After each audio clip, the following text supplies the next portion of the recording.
पंचावन्न अध्याय आणि 22 वचन वाचन का बोल आवाज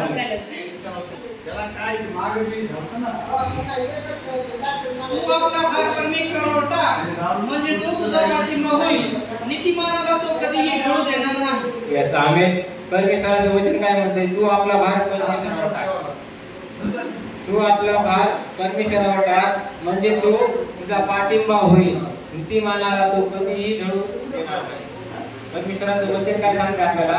आपण जीवन जगत असताना आपला भार आहे तो कुणावर टाकायचा नाही, परमेश्वरावर टाकायचा. कारण आपण आपला पिता कोण आहे? परमेश्वर आहे. चिकू आहे, चिकूला काही कळत नाही, त्याचा भार कोणावर टाकलेला आहे?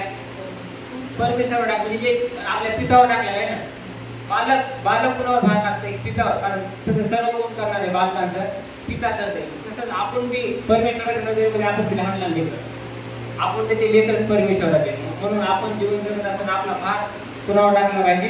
तर आपण आपला भार परमेश्वरावर टाकला पाहिजे.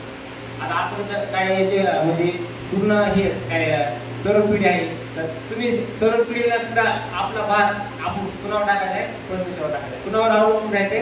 परमेश्वरावर अवलंबून राहते. तुम्हाला जे काय करायचं असेल, जे काही स्पर्धा द्यायची असेल, पण जिथं कुठं तुम्हाला त्या मार्गावर जायचं असेल, पहिले आपण काय केलं पाहिजे? आपला भार परमेश्वरावर टाकला पाहिजे. आणि परमेश्वर कुठे आपला पाठिंबा होईल, म्हणजे तो आपला पाठिंबा आहे.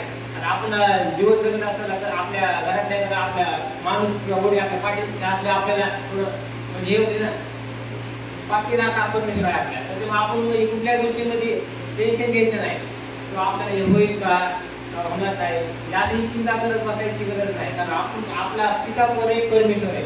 जे काय आपण काम करत असतात तर त्या कामामध्ये आपला भार आपण कुणावर टाकायचा आहे? परमेश्वरावर टाकायचा आहे. कारण परमेश्वराचं वचन काय सांगतं की तू आपला भार परमेश्वरावर टाक म्हणजे तो